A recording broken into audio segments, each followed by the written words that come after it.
Morning विद्यार्थी मित्रों, धोरण 11 कॉमर्स सब्जेक्ट છે આપણો નામના મૂળ તત્વો। હવે જોઈએ ચેપ્ટર નંબર 7 રોકડમેન્ટ અને તેના પ્રકાર। લેક્ચર છે આપણો 4AB એ કમ્બાઈન છે।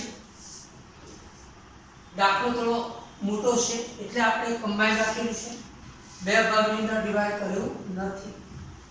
અહીંયા એક્ઝામ્પલ છે કે દાખલામાં અત્યાર સુધી મેં તમને એવું જ ભણાવ્યું છે કે ભાઈ રોકડ શિલાક અને બેંક શિલાક બંને સાથે આપેલા હોય, પણ અમુક સમયે અમુક દાખલામાં રોકડ શિલાક આપી હોય શરૂઆતની અને શરૂઆતનો બેંક ઓવરડ્રાફ્ટ આપેલો હોય, તો એવા સંજોગોમાં આપણે શું કરવું?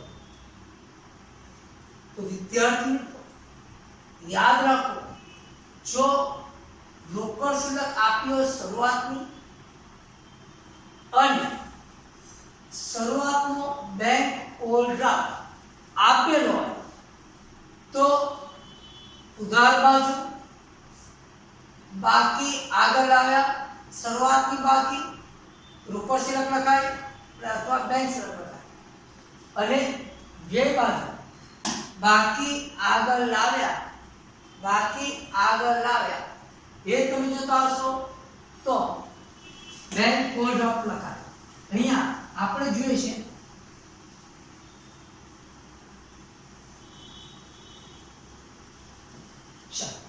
હવે જોઈએ આય અને વ્યય। વાક્ય રચના વાંચીએ આપણે તો નીચેના વ્યવહારો પરથી ભગવતી પ્રશ્નના ચોપડે રોકડ અને બેંક ખાનાવાળો રોકડ મેળ તૈયાર કરો। ઓકે, આપણે રોકડ મેળ તો તૈયાર કરીએ જ, અહીંયા લખેલું છે 2015 જુલાઈ 1। હું પહેલા લખીશ વર્ષ 2015 જુલાઈ 2015 અને જુલાઈ બંને સાઈડ પહેલી સાઈડ લખી દઈશું આપણે। વાંચો, શરૂઆતની રોકડ શિલાક 5000 અને બેંક ઓવરડ્રાફ્ટ ₹1500। શરૂઆતની રોકડ શિલાક છે એટલે આપણે આવક બાજુ લખીશું, અને શરૂઆતનો બેંક ઓવરડ્રાફ્ટ છે એટલે આપણે વ્યય બાજુ બાકી આગળ લાવ્યા તરીકે લખીશું। તો અહીંયા પહેલા લખી દઈએ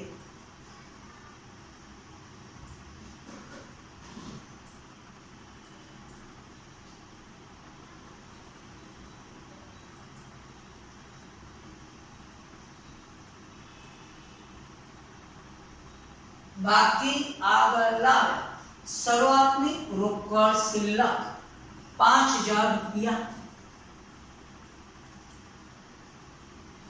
એ જ રીતે અહીંયા લખીશું બાકી આગળ લાવ્યા શરૂનો બેંક ઓવરડ્રાફ્ટ। જો બેંક ઓવરડ્રાફ્ટ હોય તો ઓલવેઝ હંમેશા જમા બાજુ લખાય, યાદ રાખજો। અહીંયા વ્યાજ કરી દઈશું આપણે 1500 રૂપિયા લખીશું।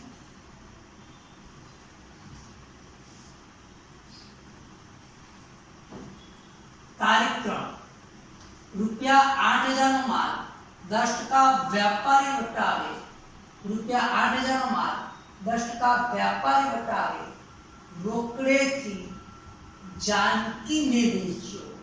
ભાઈ વેચ્યો છે, ધંધામાંથી માલ જાય છે, સામે રોકડ આવે છે। અહીંયા 8000 ના 10% 800 રૂપિયા લેસ કરી એટલે 7200 રૂપિયા લખીશું આવક બાજુ। તારીખ 3 વેચાણ ખાતે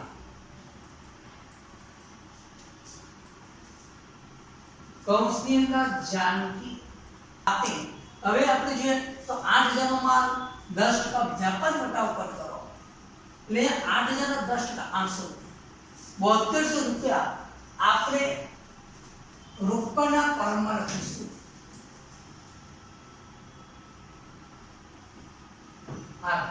નંબર ₹3000 રોકડા બેંકમાં ભર્યા. ₹3000 રોકડા બેંકમાં ભર્યા એટલે એનો અર્થ એવો થાય બેંક લેનાર છે તો બેંક ખાતે ઉધાર તે રોકડ ખાતે જમા. બેંક ખાતે ઉધાર 3000 તે રોકડ ખાતે જમા 3000. જો હું શું બોલું યાદ રાખજો, આમ નો બનાવી કરવાની ભૂલ ના પડે.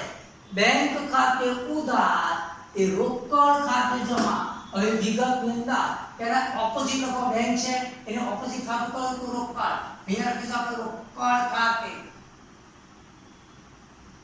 તારીખ છે 5.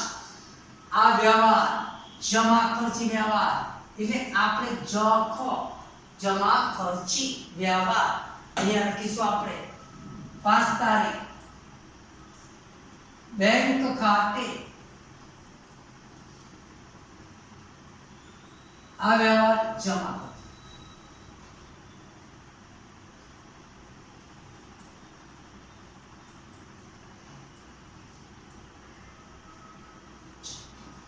ત્યારબાદ આગળ જઈએ. ₹2000 નો માલ જીનલ ₹2000 નો માલ જીનલ ને વેચો જેની સામે જીનલે રકમ તરત જ ચૂકવી આપી છે બેંકમાં ભરી. ચલો બેંકમાં ભરે છે આપણે એટલે એનો અર્થ એવો થાય આપણે બેંક શિલ્લકમાં શું થયો વધારો થયો.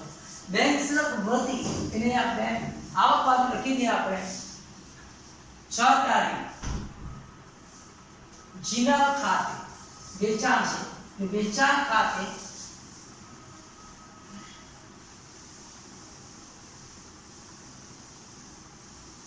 બેંકના કોલમમાં 2000.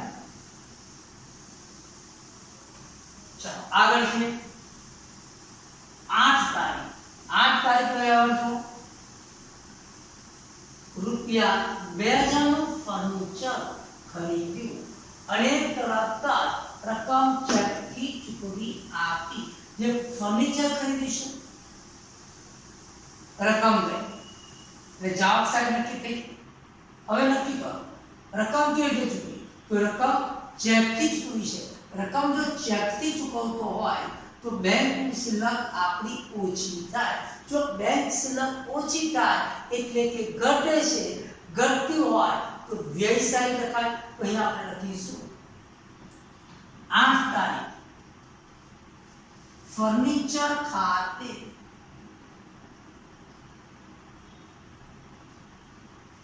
બેંકના કોલમમાં 2000.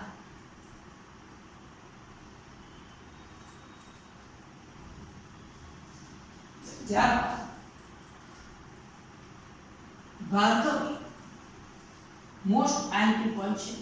ભાર્ગવી પાસેથી 3000 નો ચેક મળ્યો જે પાર્થને વેચાણ સેવો કરી આપ્યો.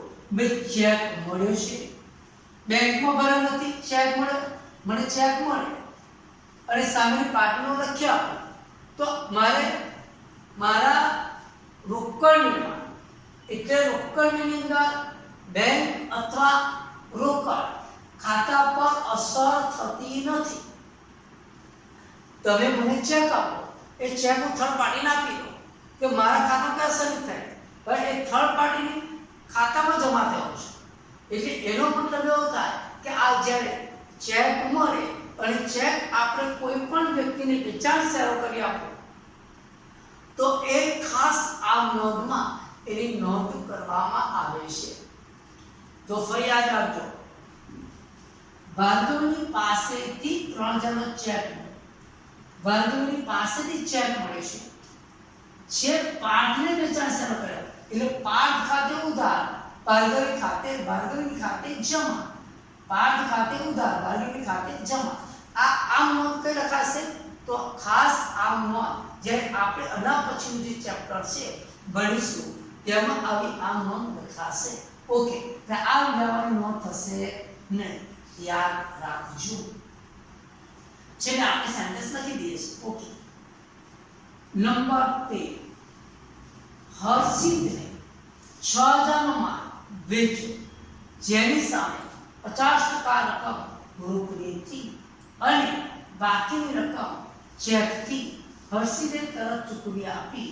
ચેક તરત જ બેંકમાં ભર્યો. ચલો, ભર્યો છે, વેચ્યો છે, રકમ રોકડેથી માલ વેચો, તેની સામે 50% રકમ રોકડેથી, બાકીની રકમ ચેકથી હર્ષિતે તરત જ ચૂકવી આપી. તો કોને ચૂકવી હશે? તો આપણે જે ભગવતી ટ્રેડર્સ છે, ભગવતી ટ્રેડર્સને ચૂકવી હશે. તો આપણે લખી દઈએ અહીંયા વેચાણ ખાતે 13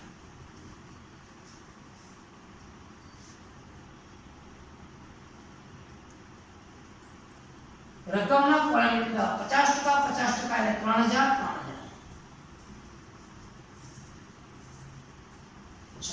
હવે આગળ જોઈએ 15 તારીખ 6000 નો માલ દિવ્યેશ પાસેથી ખરીદ્યો અને રકમ તરત જ રોકડમાં ચૂકવી આપી. ચલો, ખરીદ્યો છે, આપણે તરત જ રકમ રોકડમાં ચૂકવી આપી છે. તો જવાબ સાઈડ લખીશું આપણે 15 તારીખ.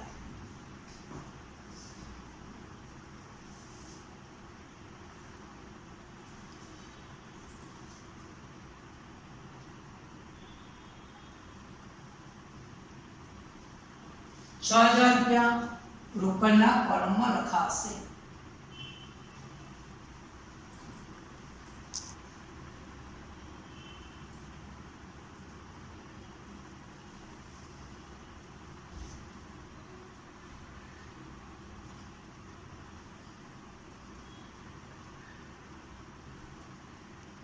આપણે લેક્ચર 2 માં મળીએ છીએ.